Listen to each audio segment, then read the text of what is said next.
Sagutin lang natin yung ilang katanungan about Kaiser International Health Group. Ang isa, bakit wala sa listahan ang top insurance ang Kaiser? Kasi po, hindi po insurance company ang Kaiser International Health Group. Nakaregister ba ito sa SEC?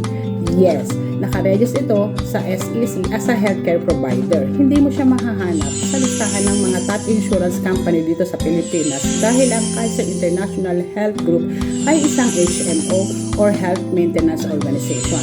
Legit ba ito? Of course, dahil 18 years at going na po 19 years na ang Kaiser International Health Group.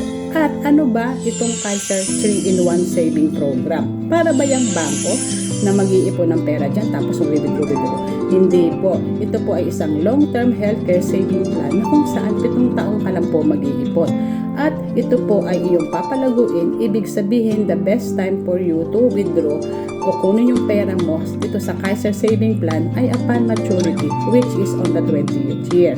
Ngayon, itong Kaiser Ultimate Builder ay isa lang po sa mga product ng Kaiser International Health Group. Paano naman masisigurado na nandyan pa ang Kaiser for the next 5 years or 5 years or 10 years? Nandyan pa ba yan habang buhay? Wala pa naman talaga pong kasaguruhan ng bagay sa mundong ito. Ikaw, ako, transparent lang tayong lahat. Kasi transparent lang din naman po ang International Health Group dahil at least yung kalahati na premium o yung payment na ginagawa ng isang Kaiser International Saver ay naka-reserve dito din po sa tinatawag na trust fund. At yung kalahati naman ay naka-invest sa mga different types of asset katulad ng mutual funds. Ngayon, alam mo po ba, FYI, ito yung tinatawag na mutual fund ni Soldibo. 80% of Soldibo is owned by Kaiser.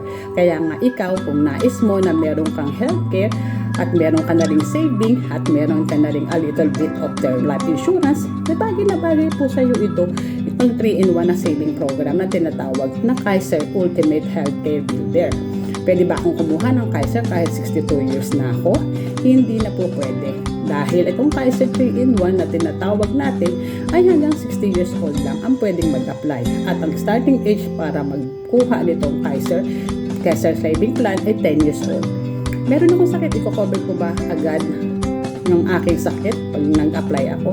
Kung meron kang pre-existing illness, yung pre-existing illness mo na yan, i-covered po yan ng Kaiser on the 8th year onwards. Yes, during sa 7 years na ikaw ay nagbabayad, syempre nag-iipon ka, yung mga pre-existing illness, mga dreaded diseases, ay hindi pa yan kino-covered nitong Kaiser Ultimate Healthcare Builder.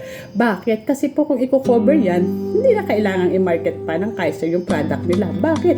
Ipupunta na lang sila sa ospital. Malamang sa malamang, lahat ng mga tao na doon sa ospital, ikukuha nitong Kaiser Saving Plan. O di kinabukasan, sarado na ang Kaiser. Ganoon lang po kasimple ang paliwanag dyan.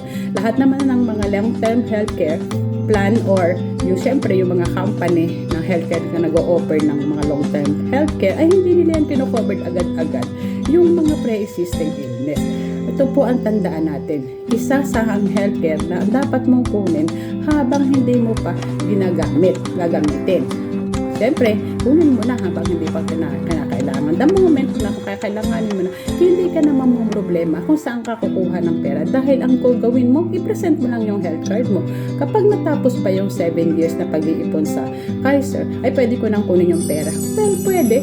Kaya lang, lugi ka. Bakit? Kasi hindi pa nag-earn. Magmamature pa siya on the 20th year. 7 years ka mag-iipon, palaguin mo ng 13 years upon maturity, which is the 20th year, edi kunin mo na. It's up to you kung gusto mong i-withdraw the whole amount o yung kalahati lang o yung interest lang.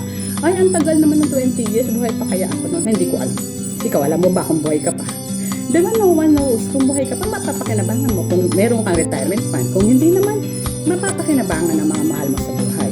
Wais lang, maging practical ang pag-iipon. Hindi natin yung gagawin para mahukay natin magdala natin sa hukay. Ang pag-iipon ay makigagawin natin kung tayo man ay buhay, may magagamit tayo. At kung may karoon naman tayo ng sakit, may magagamit tayo. Magkano ba yung pinakabababa ng saving plans? Diba? You can start as 2,647 a month. Kayang-kaya. Ito naman po yung dapat mo tandaan. If you can save more than that, then go ahead, wag mo tikarin ang sarili pagdating sa healthcare fund. Bakit? Kasi po syempre, pag tinipid mo yung sa sarili mo tapos nagkaroon ka ng sakit, edi maliit lang yung coverage mo. Hindi naman kumuha ka ng total nun makukuha ng hospitalization, makadepende yun sa magiging hospitalization mo, benefits mo para sa mga saving plan na iyong kinuha. Ngayon, ang tandaan, kung nais mo na meron kang saving program, na meron ka ng healthcare, meron ka ng insurance at meron ka ng investment, then you can go for Kaiser Ultimate Healthcare Builder. Tandaan, hindi po ito insurance product. Ito po ay isang long-term saving plan na tinatawag na may 3-in-1 benefits na maaari mong mapakinaban. Kung nais mong maumpisahan, just let me know so I can guide you. Salamat po!